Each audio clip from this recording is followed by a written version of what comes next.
ơi mà cô nghe hai ký à làm một ký này này và cái trên một cây buôn cái đọc ký làm buôn cây trăm là ký bác xạ hai tầm bông này nhận trai ở đây mày này đặt nơi chơi đây nó trai bom nằm bây giờ cây trai châu mơ đang màn má này mê cho mơ tôi na tôi đi cho ốc nè đó giờ đây nha mẹ ơi và tiếp tiếp rồi đấy nè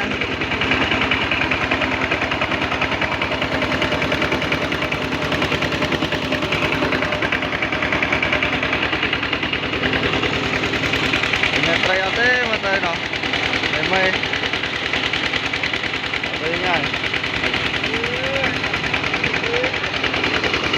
đây một nhà đã chạm trai